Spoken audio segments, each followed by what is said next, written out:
ഏത് ദിവസവും നിങ്ങളുടെ അവസാന ദിവസമാകാം. മാതൃഭൂമിയിൽ ഈ അടുത്ത സമയത്ത് വായിച്ച ഒരു ലേഖനം തുടങ്ങുന്നത് ഇങ്ങനെയാണ്: സത്യത്തിൽ നമ്മുടെ സ്വസ്ഥ ജീവിതങ്ങളെ അലോസരപ്പെടുത്തുന്ന വാക്കുകളാണ്. പ്രത്യേകിച്ച് ഇപ്പോൾ ഒരു യുദ്ധത്തിന്റെ സാഹചര്യത്തിലൂടെ കടന്നു പോകുമ്പോൾ ശരിക്കും സാമാന്യ നിലയിൽ എല്ലാവരും ആഗ്രഹിക്കുന്നത് എല്ലാ തിരക്കുകളും കഴിഞ്ഞ് ജീവിതത്തിലൊന്ന് സ്വസ്ഥമാകണമെന്നാണ്. അത്തരമൊരു സെറ്റിൽഡ് ലൈഫിന് വേണ്ടി ഏതെല്ലാം സെറ്റിൽമെന്റുകൾക്കും നമ്മൾ തയ്യാറുമാണ്. മനുഷ്യരോട് മാത്രമല്ല, ചിലപ്പോൾ പിശാചിനോട് പോലും. ക്രിസ്തുവിനെ പോലെ തിന്മയോട് നോ പറയാൻ നമ്മൾ ഇനി എന്നാണ് പഠിക്കുക?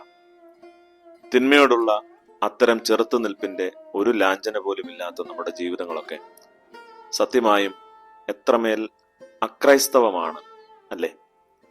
കവിയുടെ ചില വരികൾ ഇങ്ങനെയുണ്ട്. പോരാട്ടത്തെക്കുറിച്ചാണ് എഴുതുന്നത്. ക്ഷീണിതരാണ്, പക്ഷേ പോരാട്ടം ഉപേക്ഷിക്കുമെന്ന് അതിനർത്ഥമില്ല. ചെറുത്തുനിൽപ്പ് അവസാനിപ്പിക്കുന്ന നിമിഷം ഞങ്ങൾ ഇല്ലാതാകുമെന്ന് നിങ്ങൾക്കറിയാം.